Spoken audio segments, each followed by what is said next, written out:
Unmute ka.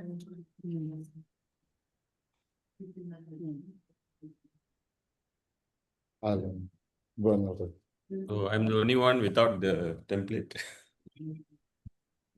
Okay. Sorry, though, or Saturday. You need to rest. You need to rest, understand or no? emergency. How to do? Okay, we are going to start. Wait. I will get my tie. I'll put on my tie to be formal. I can take it off. To be formal. Okay, everyone. A very warm welcome, basically, onto the 10th episode of the ELSA TV show. I am Dr. Sajid Malik, your host on this TV show, and with me is Professor Rakesh Gupta from Nepal, and he's joining me as a co-host. I will let him to introduce himself as well as the both of our distinguished guests as well, please.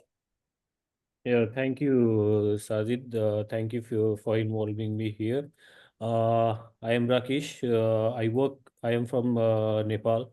I work in BP Koirala Institute of Health Science. So I run the Department of MIS and General Surgery. For last 20 years. So first I would like to introduce Professor Vimal Kumar Vasudevan. He's from Malaysia, Penang. He's one of our esteemed society member of ELSA and now going to be the next president-elect of ELSA. He done his higher study from National University of Malaysia, UKM. Now he's running the Department of Minimal Invasive Surgery and General Surgery in Penang, the east side of Malaysia, and he's running starting the laparoscopic and robotic surgery, doing a lot of robotic surgery also now these days. He's the president of SELSMA, the Laparoscopic Society of Malaysia, and president of Malaysian Hernia Society, and he's very actively involved in the ELSA outreach program and training the young generations. Then I would like to introduce Professor Ellen Alfred Bunafe. He's from Philippines, from Manila. Prof is the past president of ELSA. Now he's running. He's I think more than 2 decades he's involved in ELSA outreach OP. Everybody in the Asia and beyond that border know him as one of the leader and mentor in teaching especially the minimal invasive surgery. He's heading the Philippines Center for Advanced Surgery, and he's head of department of Cardinal Sentosa Medical Center. So with this, I would hand over the mic to Dr. Sajid Malik. Thank you, Rakesh. I think we'll start with the thing today. The very interesting topic of the talking about the global education in surgery and where we are in Asia, how far we are, and what exactly we are doing in Asia. And we are hearing a lot of news about the globalization, colonization, decolonization in terms of the surgical education. As far as I know, being the part of the ELSA team, ELSA outreach program under the hand of Professor Vimal and Professor Ellen, along with Professor David Lumando, we in the ELSA team is working very hard in terms of providing outreach programs, in terms of providing surgical education. I'll start with Professor Vimal in asking about when we say that we are working in ELSA as an outreach programs, as a non-profit organization and going into each and every country from Cambodia to Sri Lanka to Mongolia to the other end to the Japan. At the same time, the policymakers are doing their jobs individually into the countries. And What do you think where we are in the ELSA, in the outreach program, in providing health education to our colleagues, our juniors, our young surgeons? Prof, you're mute. You're mute. Thank you, Sajid, for Yeah. involving me in this ELSA TV program. And thank you, Rakesh, too, for the warm introduction. Hi to Alan. So, yes, in terms of this ELSA outreach program, I have been involved personally in the last few years. But we must pay tribute to Alan and David, who actually started and coined this term ELSA outreach program, took it to the far reaches of Asia, the countries as deep as Myanmar. They have been to the furthest extremes of India, places like Ladakh, Kashmir, and Thailand, Indonesia. Okay, so I joined them in the last 2 to 3 years, and it has been an adventure, going to deeper recesses of Asia and looking at the next generation of surgeons, staying with them, imparting some knowledge about minimally invasive surgery, and watching their growth, bringing them back, teaching training them to be trainers Yeah. themselves. So it has been a very, I would say, a very happy involvement for me. I've seen the benefits of teaching and training, Mm. and indirectly, it has helped me in my own pursuit of doing a similar program for Malaysian surgeons who live in the districts and interiors. So I try to follow the blueprint started by Alan and David to ELSA. I try to do in the Malaysian context. So the some of the misconceptions we all know when it comes to surgery, when you talk about surgery to patient, half of them disappear because they have fear of surgery. And Asia is a very diverse society. Yeah. Yeah. We have hundreds of languages, economic disparity. Nowhere else in the world you will see. So all these are challenges which we have faced. So I think ELSA has done well to reach into the depths of Asia, in terms of training. Yeah, excellent. Thank you. I'm going to ask the similar question to Prof. Allen as well, the about misconception. When we go, especially to you, when you travel a lot to the different countries, you travel a lot to the South Asia, Central Asia, Far East Asia. There is always a misconception about the societies. There is a misconception about the outreach program from the policymakers or the policy holders. Like this is a society. But where does the ELSA stand in providing to health education and to clear the concept and to delete the misconception of providing actual the health education as being a non-profit organization in whole Asia?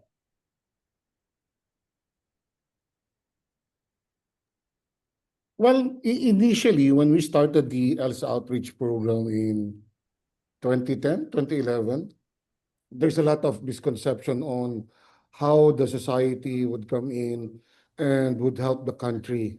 There's a lot of misconception that the society would, help out in purchasing or providing for the lab towers and everything. But through the years, when we started off in Myanmar, to my mind and the way I feel, the most successful program, although we're quite sad about what's happening in Myanmar now. Let me move out from this room. I'm in the OR. Uh, let me move out. So it's quite a little bit noisy. Anyway, when we started off in Myanmar, there's a lot of things that's happening. Quite sadly, with all the political tensions within the country, all the successes that we had in Myanmar are not seen. But then again, if you look on when we started in that country, no one's doing laparoscopy. Mm.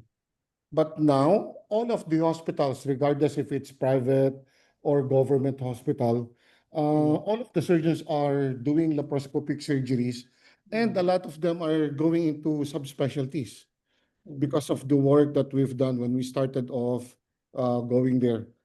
It's not just actually me and David. I think it's the collective work of ELSA as a society.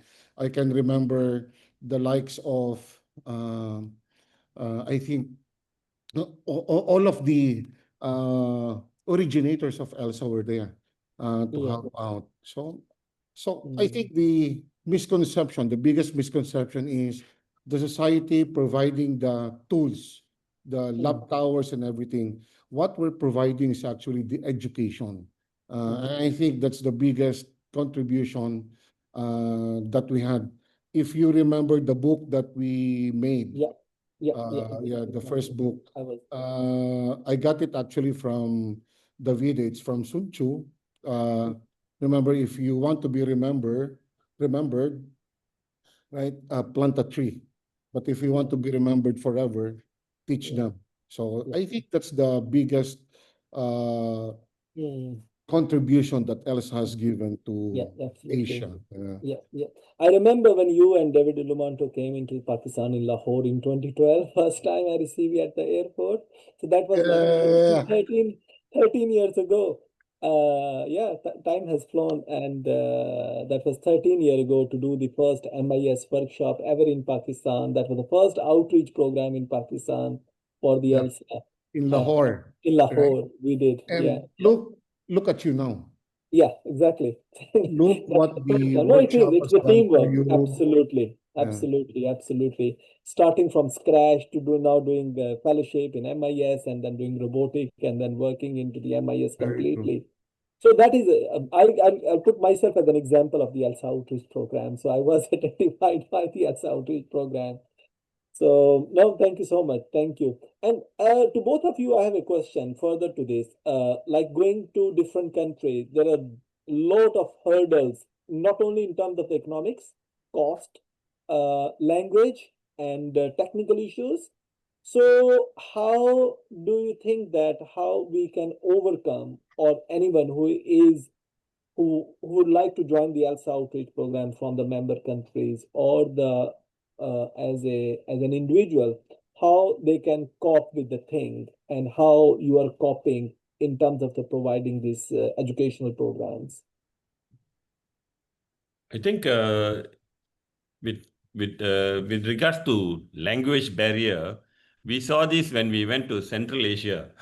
When we went to did an outreach program in Uzbekistan. Uzbekistan, You know? last to last year. Yeah, Yeah. absolutely. I But remember. it is only a barrier if you consider it a barrier. To me, it was quite adventurous, trying to talk, having a translator intervene. And then we realized, hey, we need to know a little bit of the language. And nowadays, with our AI, we can quite easily translate our topics of discussion. So initially, it was difficult. It looked insurmountable. When you're giving lecture, you start speaking and then somebody has to translate. So it takes double the time to do your presentations and Exactly. go into late evening, into night. But then we realized, hey, it's quite fun. In the theater also, it was challenging. I did surgeries there, and you're asking for instruments. People don't understand, so you have somebody translate. Interpreting. So you overcome that. You make sure all the instruments are in front of you, and then start pointing. Yeah, You know? absolutely. So you work with the very basic things. I remember I did a laparoscopic fundoplication for hiatus hernia with reflux. Okay. Then when I went there, we are so used to with all our instruments and lab towers and all that. And suddenly they didn't have basic sutures. And I say, hey, Yeah, just don't have. Then you have to reach backwards to your own experience. They have silk. exactly. Old school. Okay. Back to old school to go with Yeah, the old school. what So we we have use now. silk to Exactly. do fundoplication. I haven't done that for many, many years, but it's okay. Mm. You can think backwards, and in effect, it makes you a better surgeon as well. So language Absolutely. is one. Then the second one is definitely in Asia is the affordability cost is another big Mm. issue. Yeah, So yeah. I think what ELSA has done, I remember seeing in Uzbekistan itself, they brought a lot of endo trainers, laparoscopic Yeah. endo trainers, to train the local surgeons. And at the end of the course, we left it there for them Yeah, to continue developing. yeah, So yeah, yeah. in some ways, I think ELSA can help.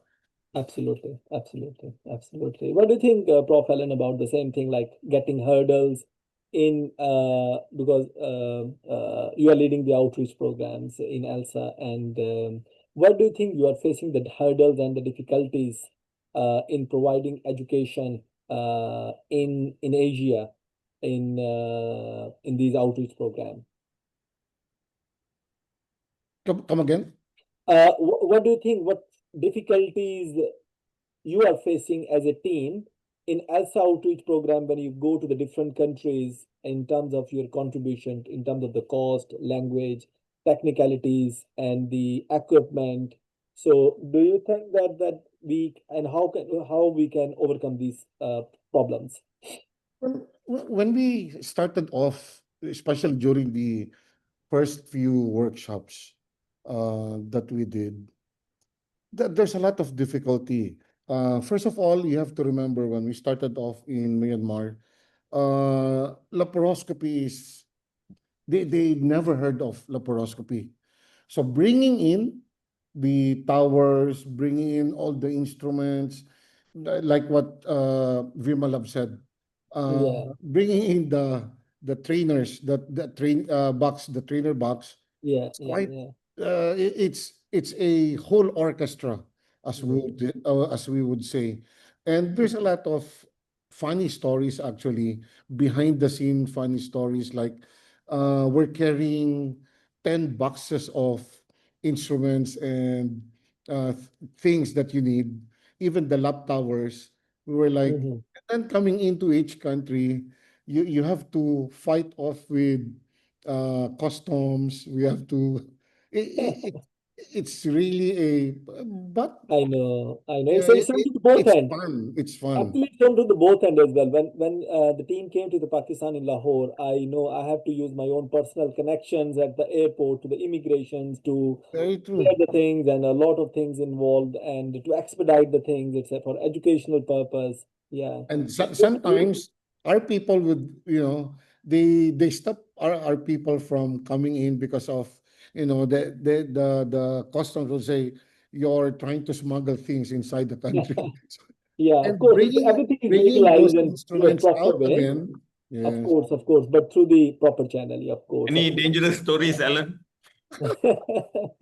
Well, actually, coming off, I think the biggest dangerous story was, coming off from, we're traveling at the northern part of India, just across the border of Mm, Pakistan and India. mm, mm, So yeah, we're yeah. traveling from Srinagar going to Leh.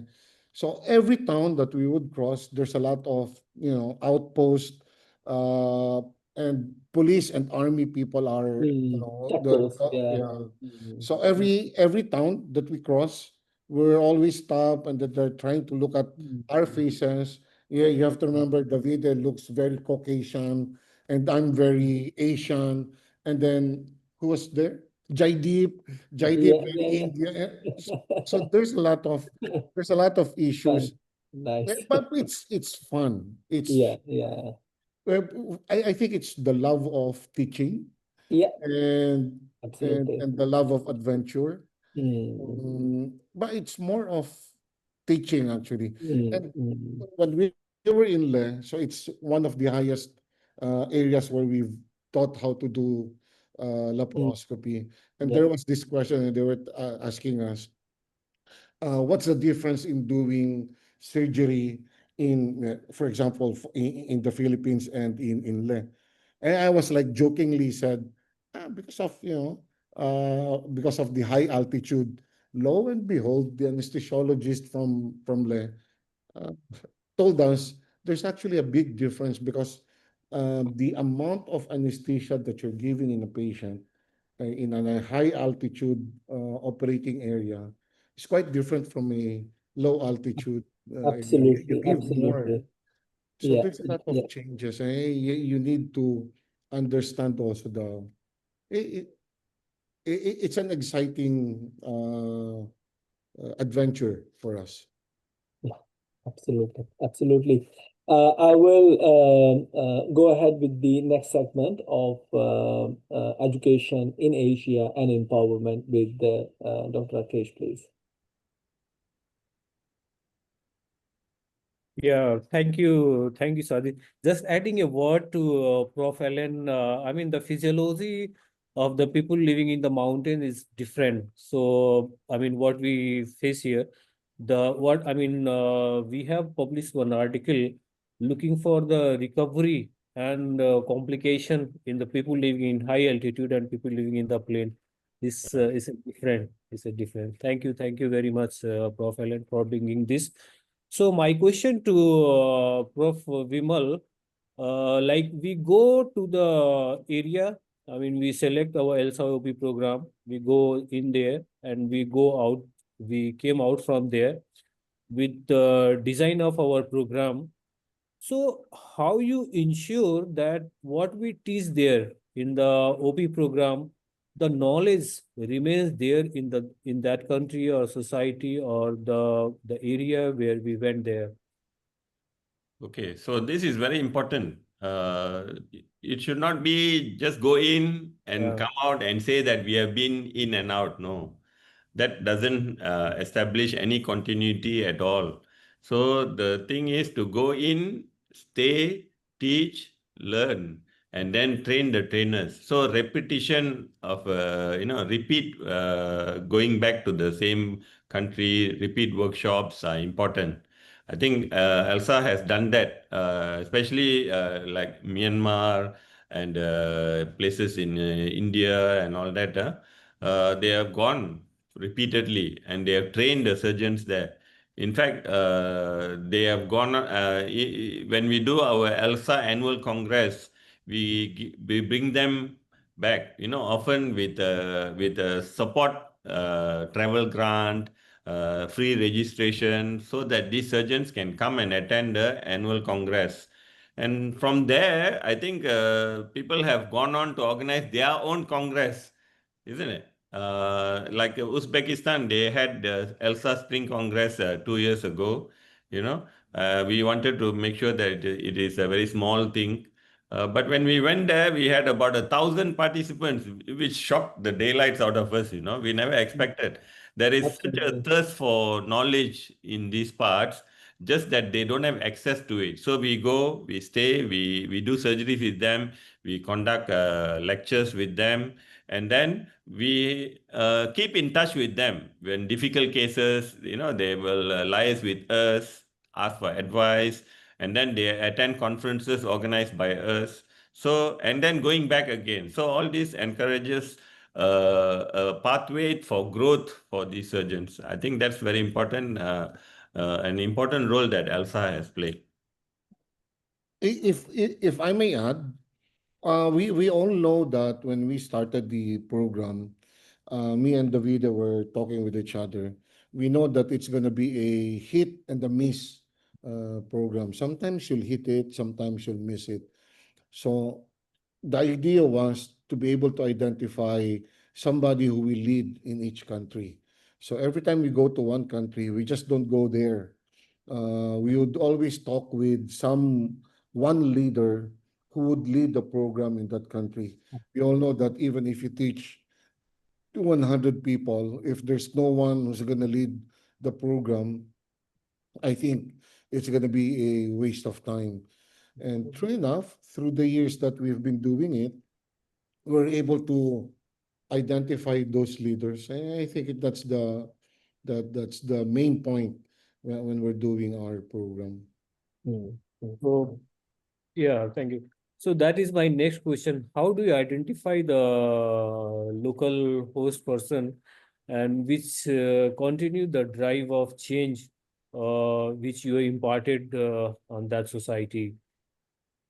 Well, at first, actually, when we started the Myanmar program, there's a very nice story. Davide then was being inducted uh, as an honorary fellow for PCS for the Philippines, and during the PCS conventions, we invite all the key leaders for each country in the ASEAN area because of the ASEAN program. Uh, I think we were lucky during that time, during the uh, convocation and the uh, induction of David as a honorary fellow. He was seated beside Tun U. Tun U is a professor from Myanmar, a surgeon who is the leader in Myanmar.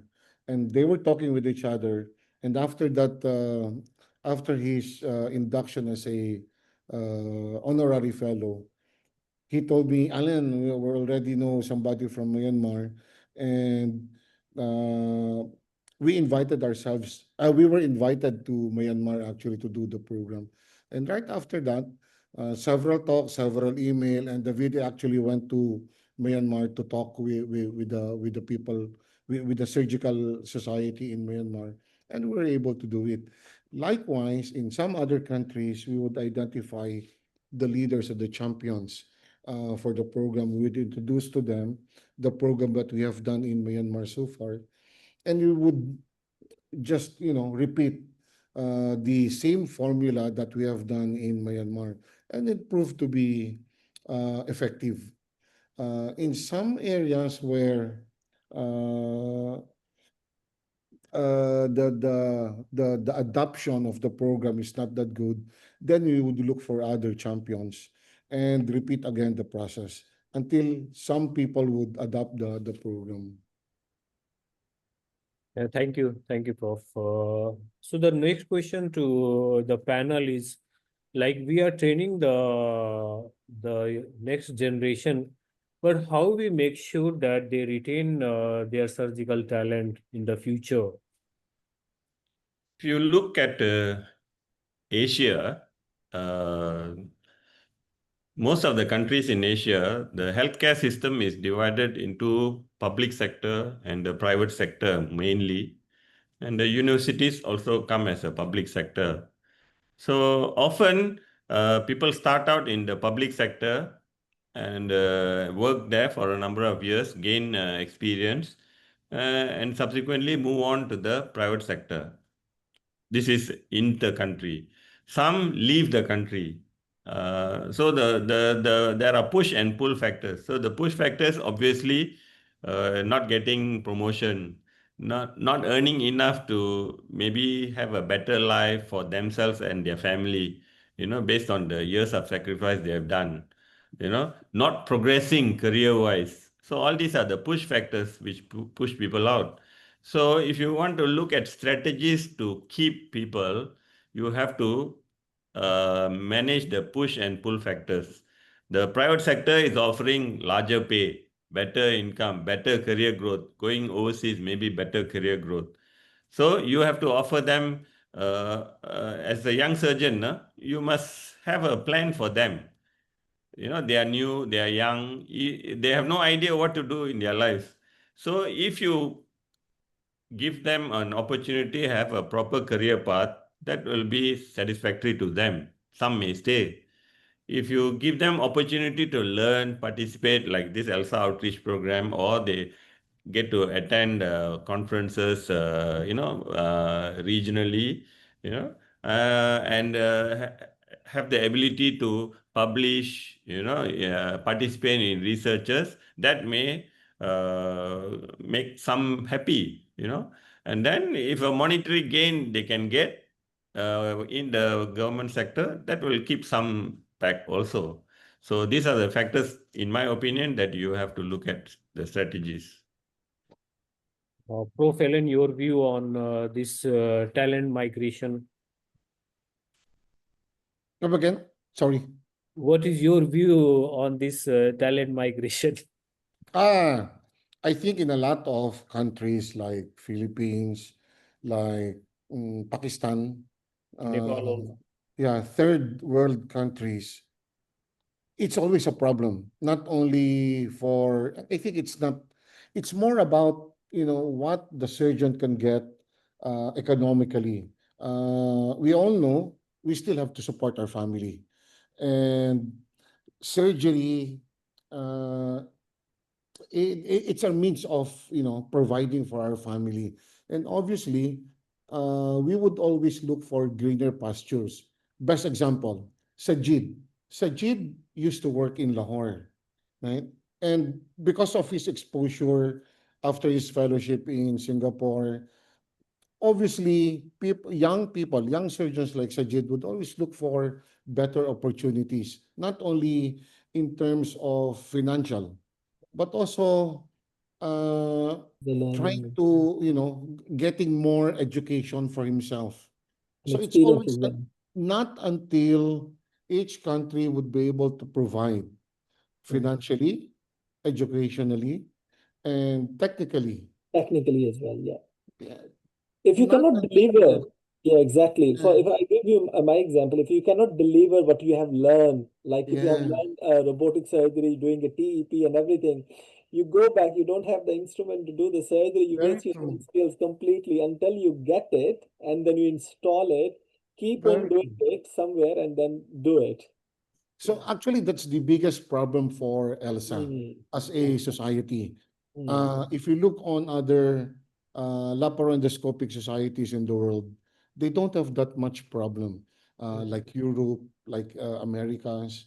In Asia, we all know that we have some of the the richest country and the poorest of the countries within our region. In You have our to region, yeah, remember, Asia composed at least 60% of the population of the world. of the world, even more than that. Yeah, and all the inequalities can be seen in Asia. Um, Laparoscopic cholecystectomy during the early times is not the gold standard in Pakistan, not the gold standard in Myanmar when we first started. But we yeah, all know yeah, lap chole is the gold standard for benign gallbladder diseases. So that's mm, the purpose of the outreach program on how mm, to be able to equalize and be able to make a bridge to be able to equalize all these inequalities. We have to remember, geopolitically, we're very different. yeah, So all the I think the religion in the world can be seen in Asia.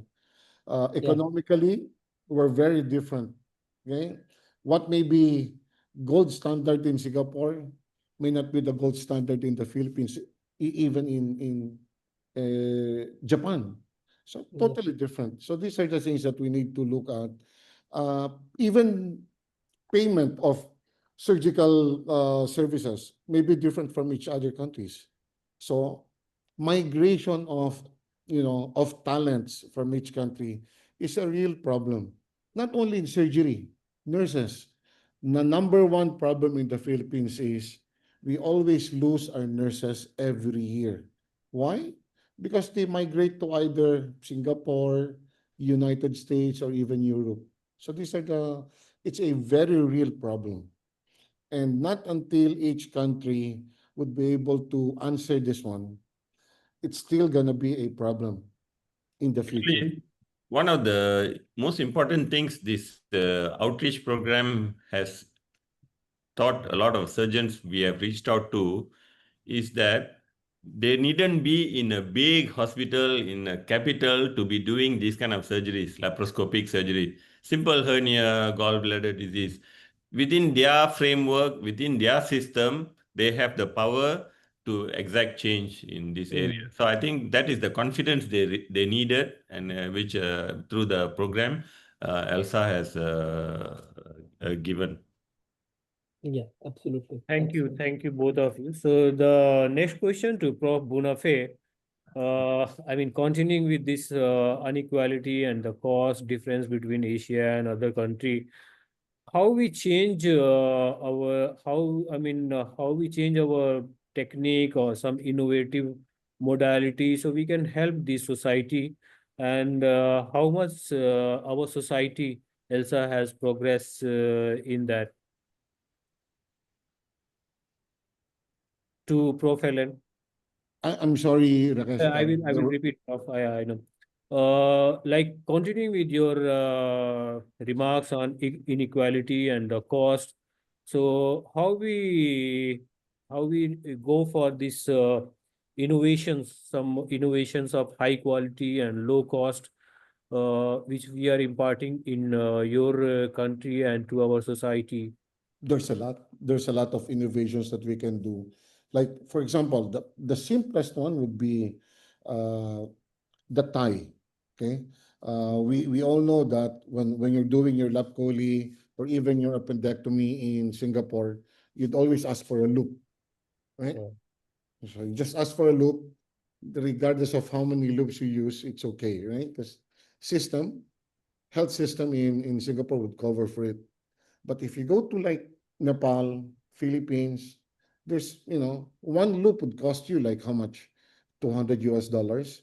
So obviously you wouldn't want to use it. So now we're teaching our students on how to do your roder's knot and how to make use of that 2-0 for closure, and the end of it, just do a roder's knot and you can do your own loop. Uh, Specimen bag. In the Philippines, when we first started doing lab chole, the specimen bag that we're using is condom. So it's always a joke. All the laparoscopic surgeons would carry condom because we're safe surgeons. But then again, you can make use of that because condoms are sterilized, and you can use it as a bag for the specimen. So there's a lot. I think, as they say, difficulty in procuring uh, makes up for ideas. You come up with different ideas just to be able to cope up with technology. I remember even in the era of the TEPs, initially they had that spacer The device, balloon. balloon. Now Balloon. nobody is producing them anymore because everybody has been trained to use the telescope to create space. I think this Yes. came from Asia. Yeah. Actually, the suction irrigator, you cut the fingers of the gloves and then you tie it up, and then either you fill it with the air or saline, and then now you have a balloon. So these are the innovations. I think the innovations would always come if necessity. Out of necessity, then you make some innovations. Yeah. My Absolutely. own personal experience when it came to hernia, I started this hands-on program way back about 15 years ago. So I used to visit surgeons in the district hospitals, stay with them for 2 nights, and then take them through hernia surgery, TAPP, simple with the basic instruments. And over the years, I've seen many surgeons come up from that one simple surgery. They have become champions in laparoscopic surgery. So simple surgery taken to them, taught in their own environment, is better, I think, than bringing them to you all the time. So you can go to the trainee. So Absolutely. yeah, these innovations you get by thinking outside the box as well. Yeah. Okay. So thank you both of you. So Sajid, you will continue. Yeah. I'll just ask because we from the discussion so far that we have learned is like we do face a lot of difficulties technically, equipment wise, and geographically because of there is a lot of problems. As Prof. Allen mentioned about the research in between as well, when we are talking about the Asia, there is a diversity in terms of the practice, ethical practice, according to the law, because one procedure probably is valid in one country, according to and then second procedure is not considered as a valid procedure in a second country. So as the Europe and the America and as IEHS, they have made their own guideline, which is valid in all 36 countries, 32 countries in across the Europe. So where we are in terms of when we talk about the globalization, in Asia, where we are in providing education in terms of developing our own guidelines, research. If we are teaching someone like a procedure or some educational program, what is the feedback in terms of the audit? Like, have they learned it? Have they published it? Where we are? So, Prof. Allen, to you first, like, what do you think where we are and what are the hurdles and how we can overcome this problem?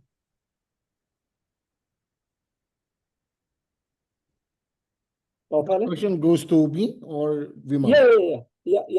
May Prof. Vimal if answer, please. Yeah, either of you, please. I think I can start first while Yeah, Alan. please.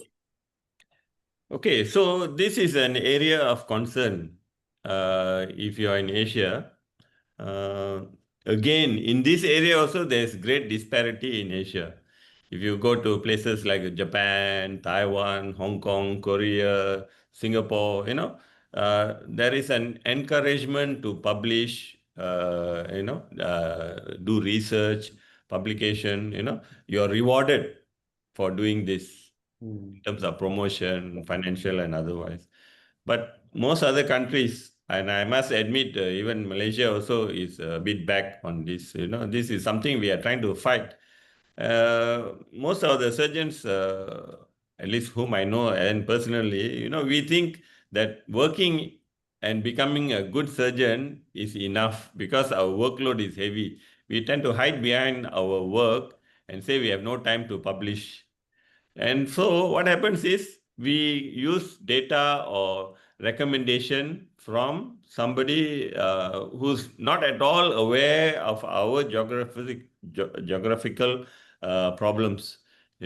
So they will tell you Absolutely. you must use this kind of a mesh, you must use this kind of a tacker, this kind Yeah. of a stapler, and it's not available. So what does that Yeah. mean? They cannot do? Does that mean Even the that cost, even the cost of the mesh would be equal to the cost of surgery in one country. correct. So, this kind of registries or data collection and all that needs to come from Asia, for Asia, you know. And I think ELSA or societies like ELSA has to start thinking of these kind of issues, Yeah, whether we can absolutely. collect data from different countries, underdeveloped countries, because developed countries have their own registry, everything, not an issue. They mimic the West, but the others, we need to have a collection data, make it easy for the surgeons doing to be able to collect data. We help them to process the data, tell them, Yeah, oh, this is how it is. Maybe this is where we lack, and this is where yeah, we need to show leadership. absolutely. I So agree with you. ELSA is a Very true. society not only for the big countries, it also be a society for the small countries in Asia. Yeah, Very true. Very yeah, true. yeah. I do agree with Vimal. 20, 30 years ago, all the countries actually were looking on and we're always studying papers and studies coming off from first world countries. Okay. So Absolutely. but the results of those studies may not be true for our own geography. It's a very different. If you look, I think the best example is if there's a recommendation for obesity, right? So recommendation for obesity for Western patients are totally different for Asians. Why? Because our body habitus is different. Absolutely. It's So the absolutely different. recommendations will always be different. Yeah, So, yeah. and owing to the fact that Asia is composed of at least 60% of the world population, then we should have our own data. But Absolutely. it's quite, it's easier said than done. First world countries, government would usually push for those data and would support the data collection and everything. You have to remember, doing studies like this one would cost a lot. Yeah. And this is I think, the setback for third world countries, which I think is the majority of Asian countries. Mm. And I think as a society, as a society, this is where we can lead. We can push on how to come up and consolidate all those data coming off from all the countries within Asia. And we Mhm. can start with the Asia Pacific area. Yeah, yeah, yeah. Start small and then make Yeah, it bigger. But absolutely. again, easier said than done. Yeah. Absolutely. I completely agree with you. And do you think that Prof. Allen, again to you, do you think that we are lacking in providing the guidelines to the countries? Because as a team, as an outreach program team, we are going to every country and we can very easily bring those guidelines to the champions of those countries to say, look, this is the way how to do the things, and providing a book, as we know about the book, like it's a kind of like a guidelines. So but we can have like a certain set of guidelines, like to say, this is not by me, this is not by you, this is by the consensus committee, to say that this have to be this thing, like an algorithm. Yeah. What do you think? It's like an educational program for the ELSA. Uh, you are right. And I think the work that has to be done is quite enormous. And Absolutely. I think we have already planted the seeds for more educational programs for the young ones in ELSA. And I think it's people like you who would be the future of ELSA and would be coming up with those guidelines.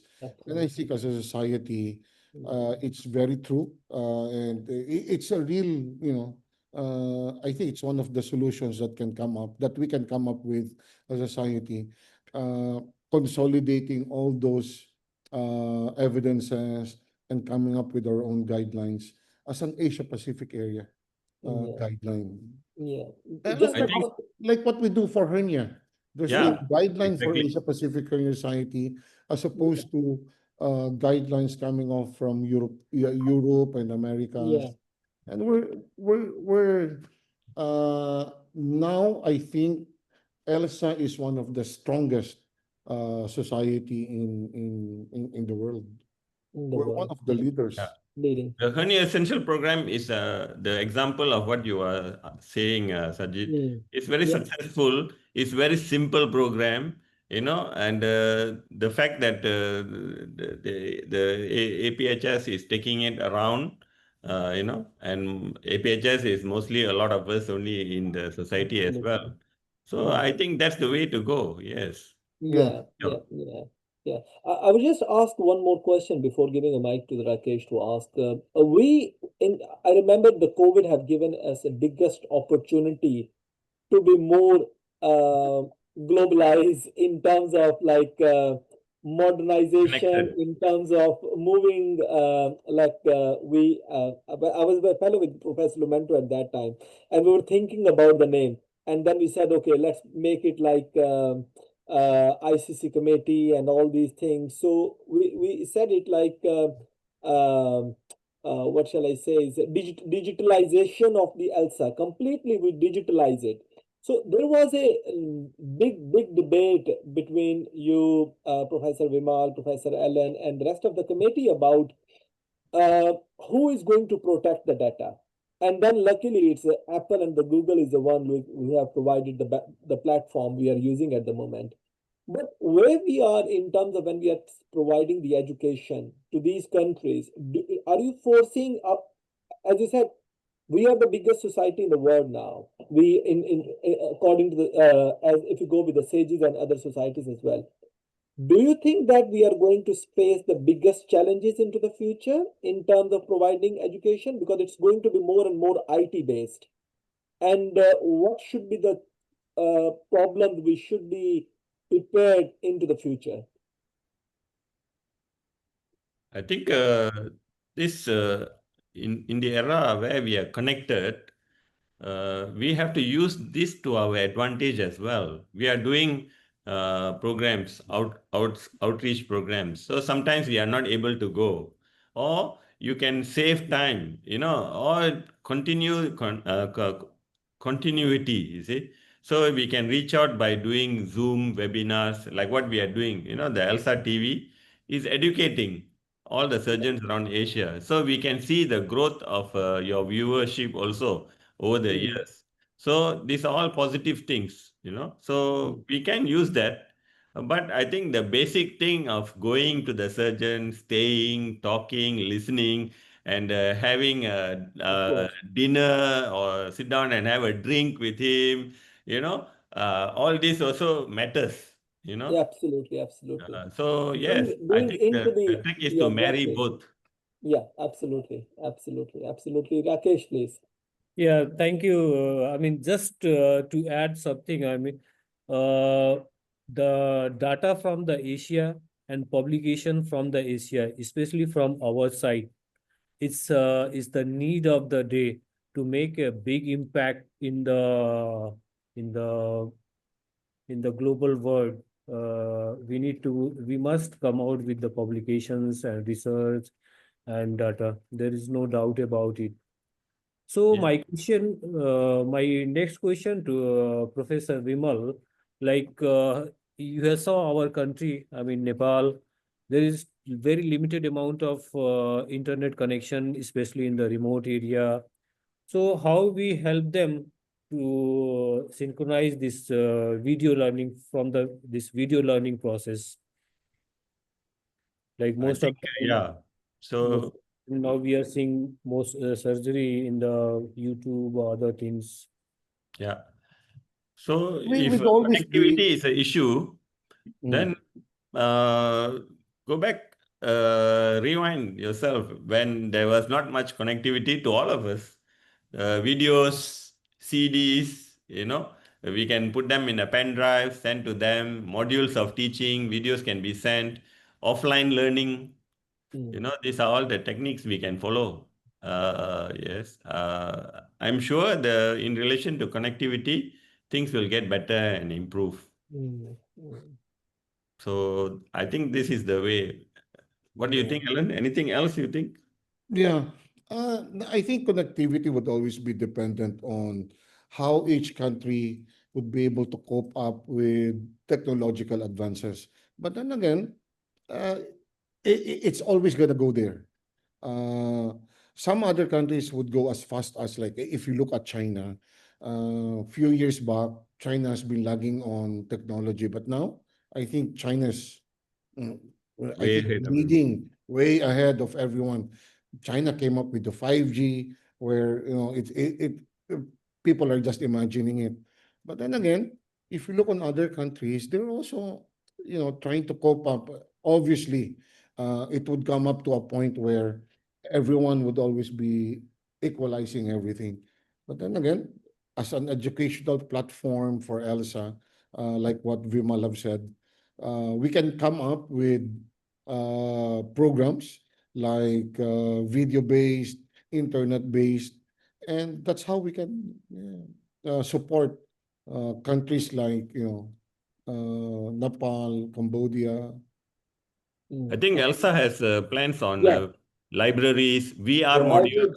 Yeah, I was We about are we to. are recording videos on VR where the Absolutely, surgeons watching can absolutely. actually be part of the OR Environment. environment, correct? Absolutely. I was just about to add on all the data onto the ELSA. It's onto the ELSA website is linked. We have a KLO lab. We have a VR lab.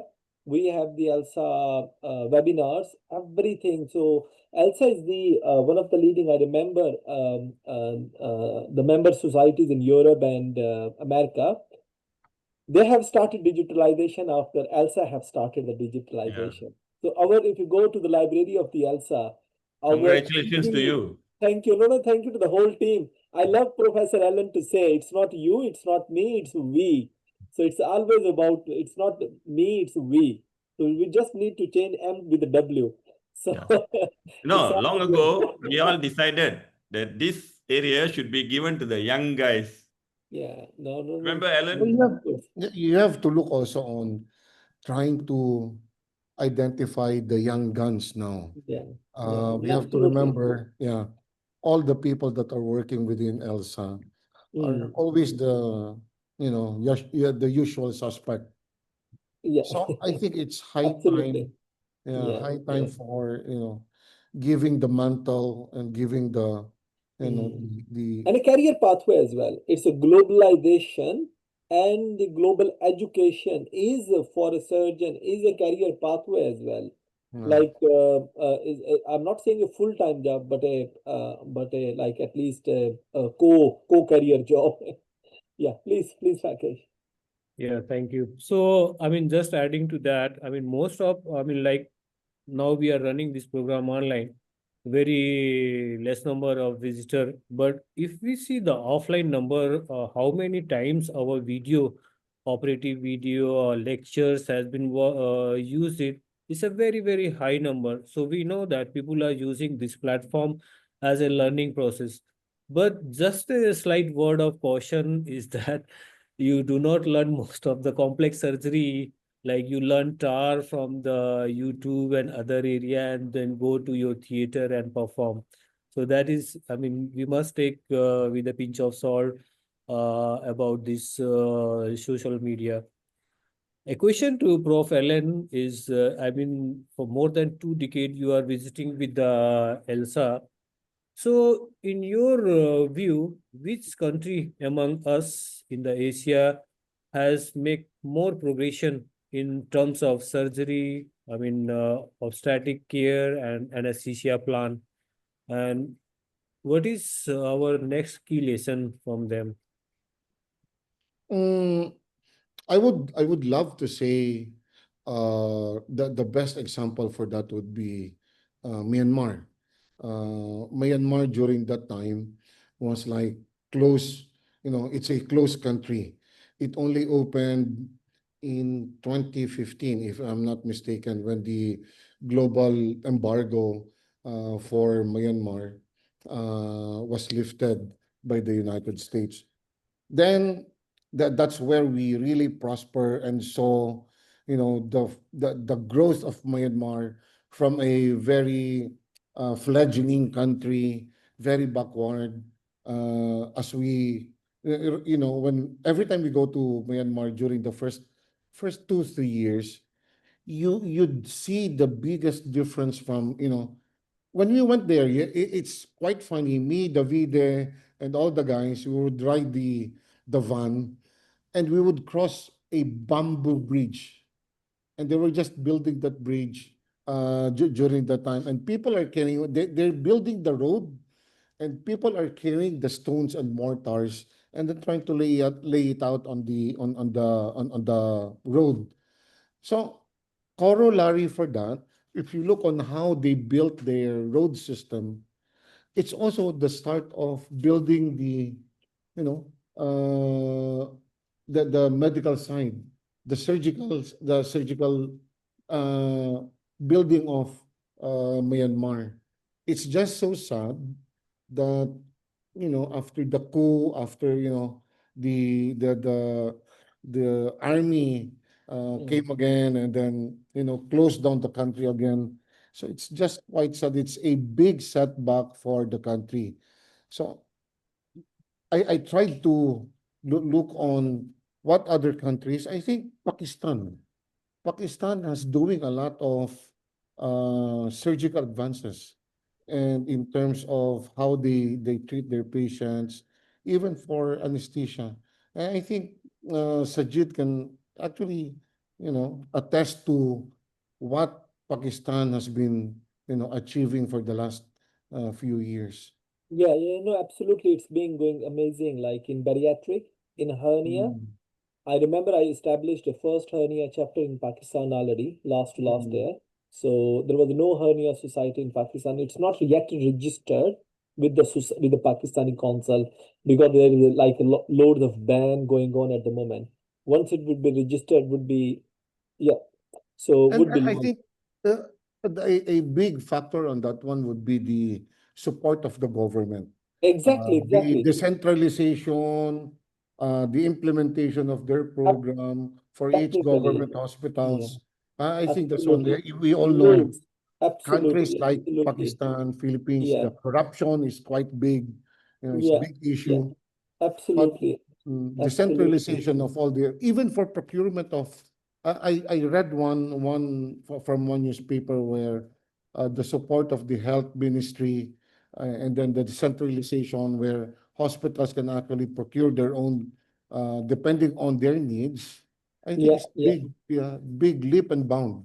yeah, yeah, In, yeah. in And I uh, think that come into the equity, like when we talk about the providing in a private healthcare system, when we can do a TEP and TAPP for the hernia in a private sector, why we cannot offer to a fit candidate in a government setup? So that is the role of the when I came back after my fellowship from the ELSA. So I did my first TEP in a government hospital. That was the first TEP in any government hospital even.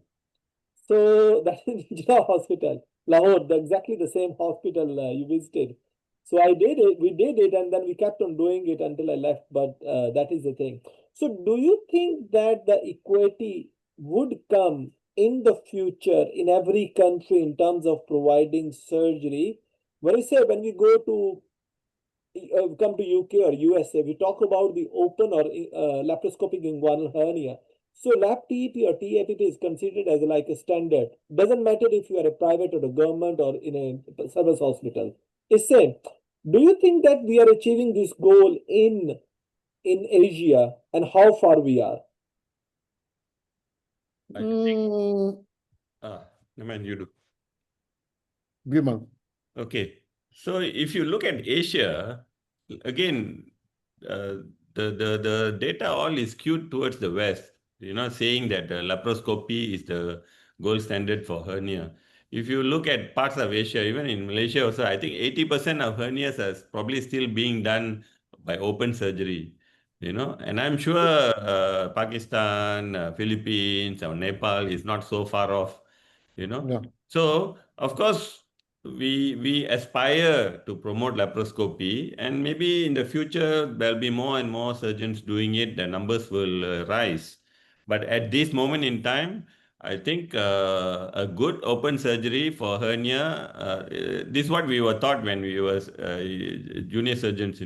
A good open surgery is as good as do one surgery, do it well, and you will get good results. This is what our seniors told us.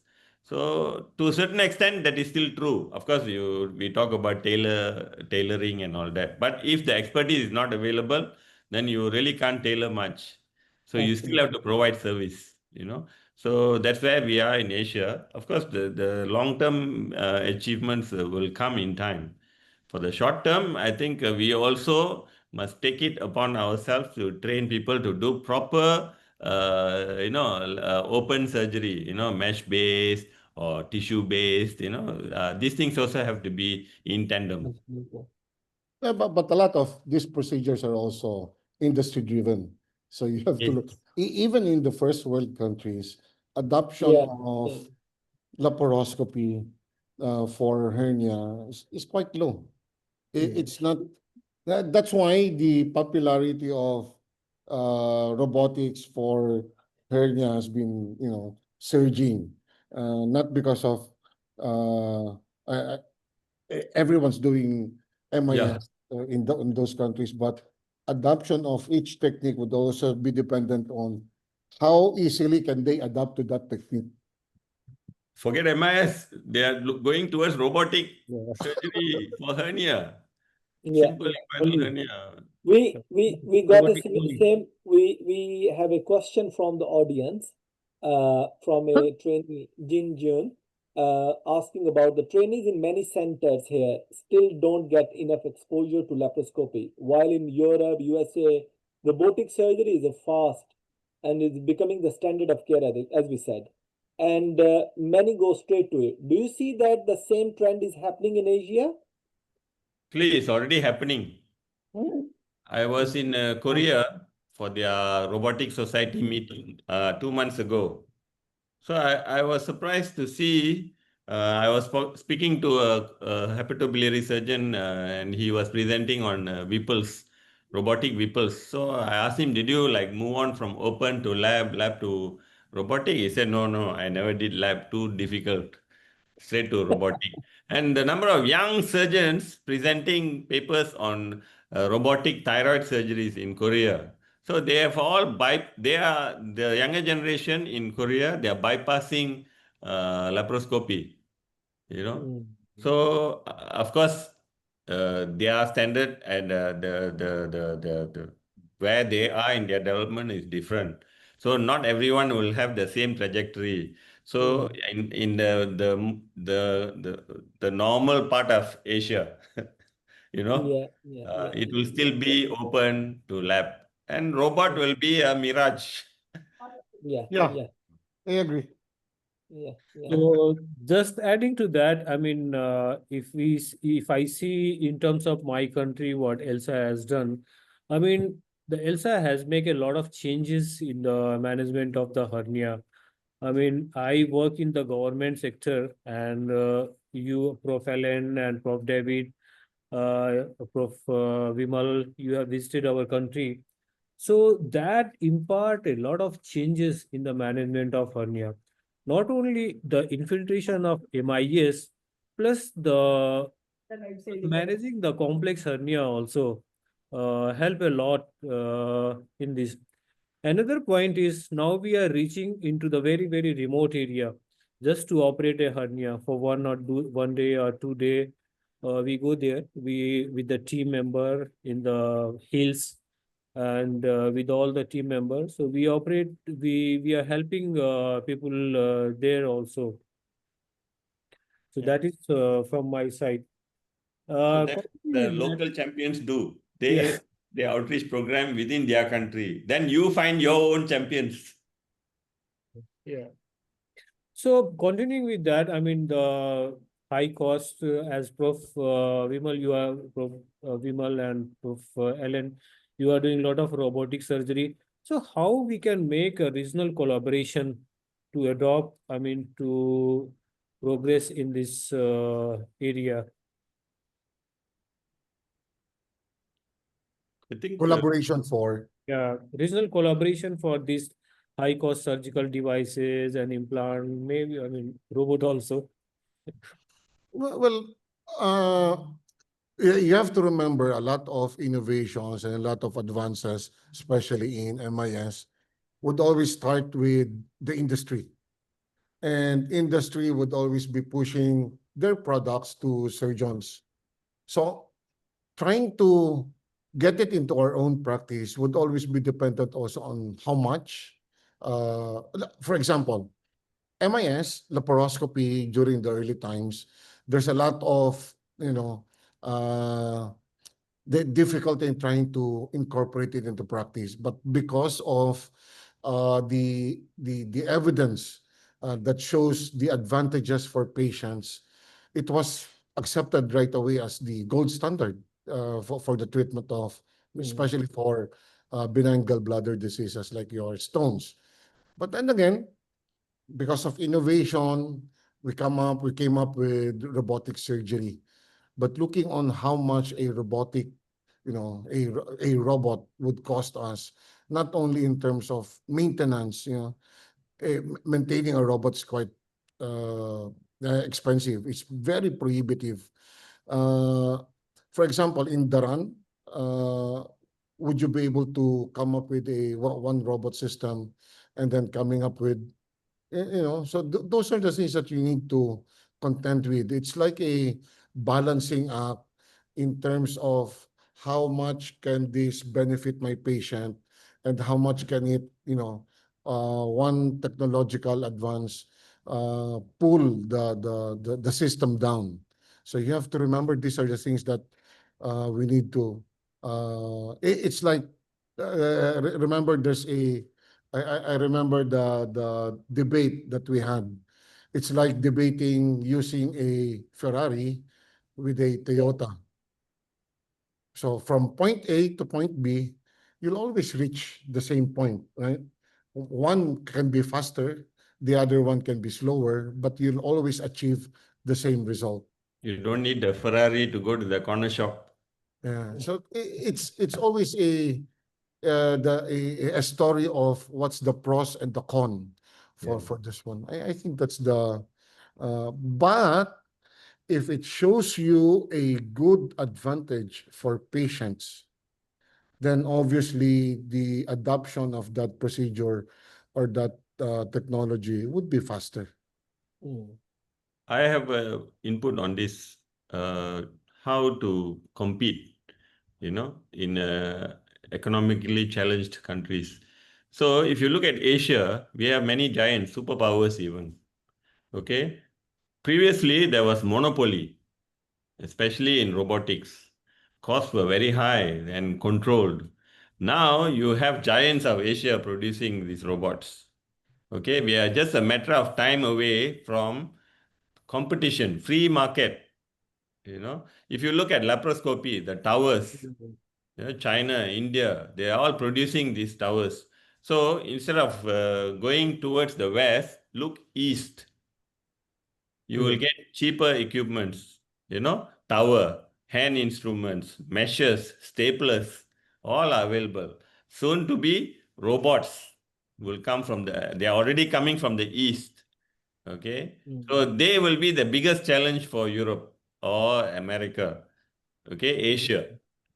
And we are the biggest growing robotic region.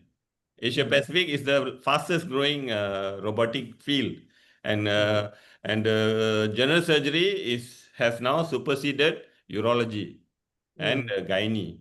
Okay, so change is inevitable. The only way to drive down costs is, to me, is to look east. This may become inevitable. So the bigger countries in Asia, they have to start thinking of how to develop across the board. And the most important thing is to drive costs down. Yeah, True. absolutely.